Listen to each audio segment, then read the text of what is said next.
Kwa hiyo kutoka wakati wa ukoloni tukuja kufanya urekebu mwaka 2002.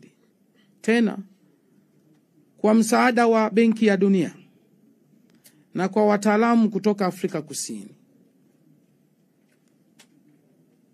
Lakini mama yetu Samia Suluhu Hassan ameandika historia kuwa rais wa kwanza wa Jamhuri ya Muungano wa Tanzania kufanya urekebu wa sheria kwa kutumia fedha za ndani, kwa kutumia wataalamu wa ndani. Ndipo muone sasa sekta ya sheria imeiva. Imeiva kwa wataalamu, imeiva kwenye rasilimali nyingine. Zoezi hilo lilipata baraka za mwisho kabisa, kwa sababu kwa mjibu wa sheria ile imewataja watu 4 wanaohusika na sheria urekebu.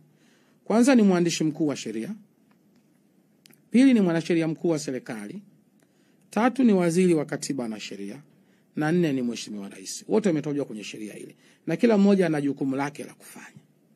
Sasa jukumu la mwisho kabisa ni mheshimiwa rais kutoa tamko kwamba sheria hizi za urekebu ziko sawa, na anasaini. Na anasaini nakala 3 kwa mjibu wa sheria.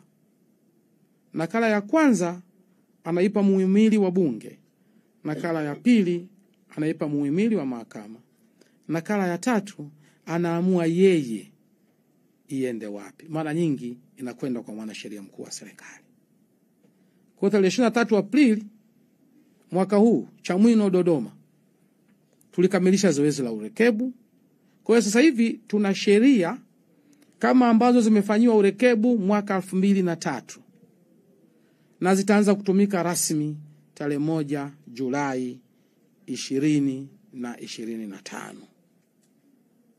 Kwa wanasheria ambao wanaijua sheria na wanajua historia ya sheria, hili ni jambo kubwa zaidi kuwahi kufanywa na rais aliyopo madarakani kwa kutumia fedha za ndani na wataalamu wa ndani, na limefanywa kwa ustadi mkubwa sana sana sana. Kwetu sisi haya ni mafanikio makubwa sana. Kwa hiyo kwa hivi sasa sheria zetu zote zinasomeka kwenye kurasa moja. Kuna zile juzuu nyingi, kwa hiyo ukisoma hakuna marekebisho mengine pale, mpaka kwa tarehe ile kila kitu kimekaa vizuri. Lakini kwenye sheria huku, katika zile sheria 57 ambazo tumezitunga na kufanya mabadiliko, niruhusu niwaambie sheria 2. Sheria ya kwanza ni sheria ya uchaguzi wa rais, wa bunge na madiwani.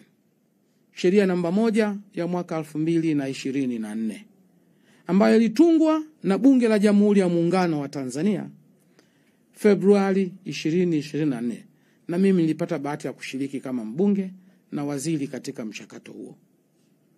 Sheria hii ilikwenda kufuta sheria ya uchaguzi ya taifa ya mwaka 1985.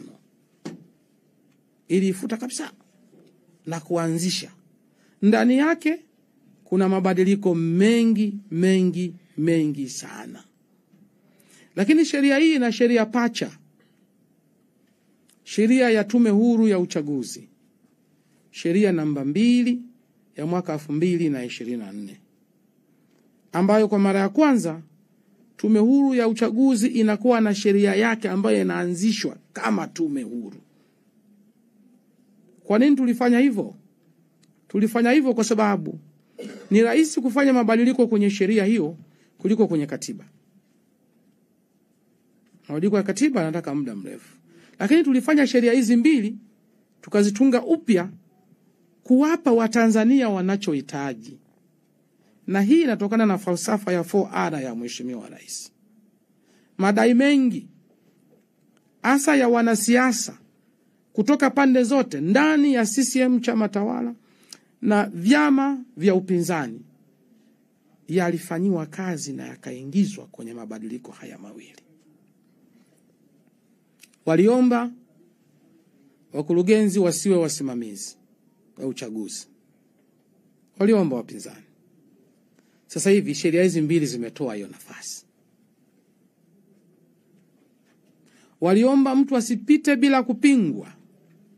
Sheria hizi mbili zimetoa hiyo kitu. Zimeruhusu sasa hakuna kupita bila kupingwa. Waliomba viongozi wa vyama na hasa wa Chama cha Mapinduzi wasisimamie uchaguzi. Sheria hizi zimesema ukiwa mwanachama wa chama chochote au kiongozi au uliacha uongozi miaka 5 iliyopita, uruhusiwi kusimamia uchaguzi.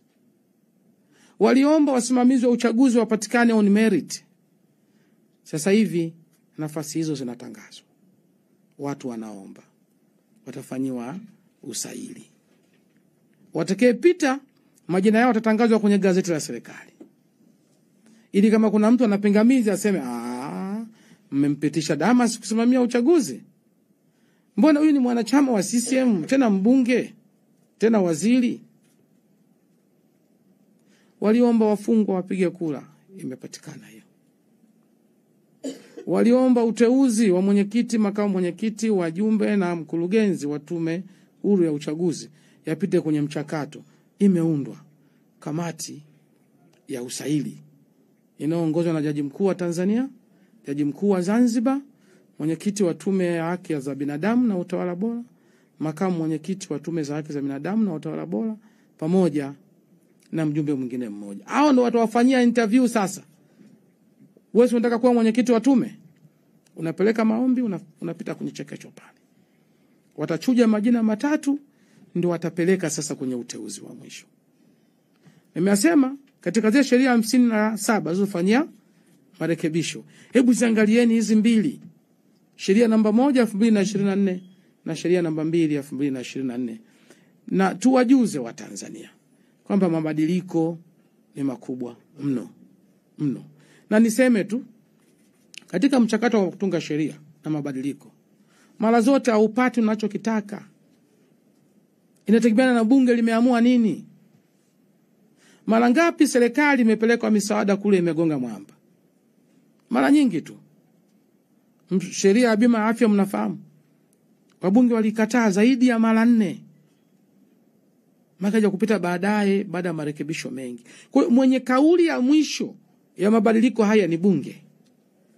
Serikali ilipeleka mapendekezo yote ya wapinzani, bunge likaamua haya ndio yapite. Na ni makubwa mno. Kwa tunaposema hakuna mabadiliko kwenye sekta ya sheria za uchaguzi, hapa niwaambie katika sheria 57 hizo mbili za uchaguzi zimetupa nini?